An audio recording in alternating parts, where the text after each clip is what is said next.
Magandang hapon mga ka-happy hour. Narito ang mga balita para sa MBC TV Network News Update 5 PM edition.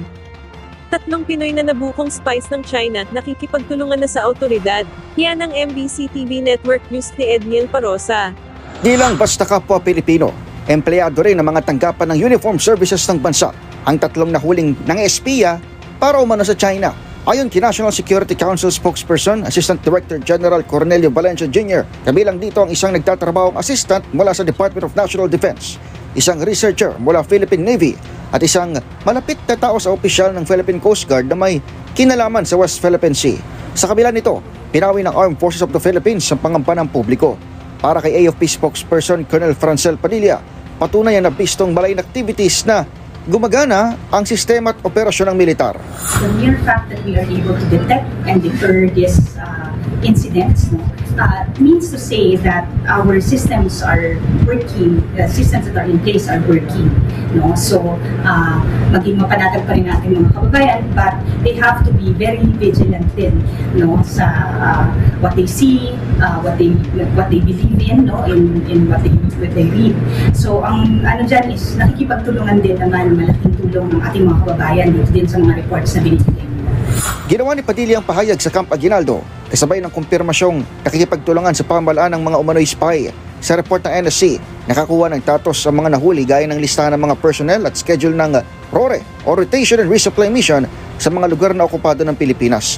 Binanggit din ni Valencia ang mga katangian ng mga nare-recruit ng China tulad na lamang ng may access sa takmang skill sa pagbasa ng data, may mga pangangailangan sa pera, at maraming grievances o work-related na mga problema.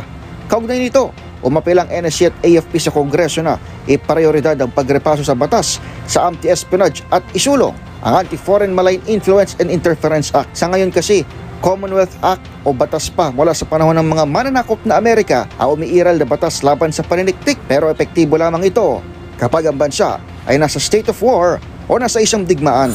But for the AFP, what we are supporting here is yung efforts natin para strengthen nga itong safeguards natin, that will protect our national security overall. So this includes yung ating continuing improvement natin ng ating mga legal and institutional frameworks para dito, to address this evolving threat. Lahat ng ito ay pinabulaan naman ng Chinese Embassy dito sa Maynila. Para sa MBC TV Network News, ako si Edniel Parosa, DZRH. Una sa Pilipinas, una sa Pilipino.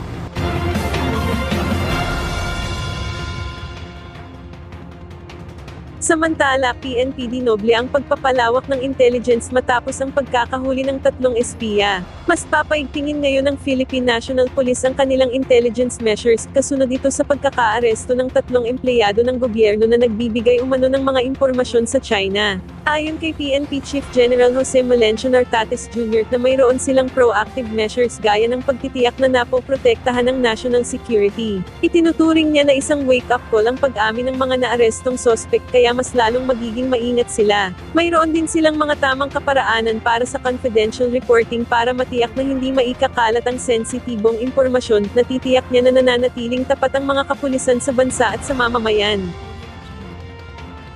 At yan ang mga balita para sa MBC TV Network News Update 5 PM edition. Samahan ninyo kami bukas mula alas 9 ng umaga hanggang alas 5 ng hapon.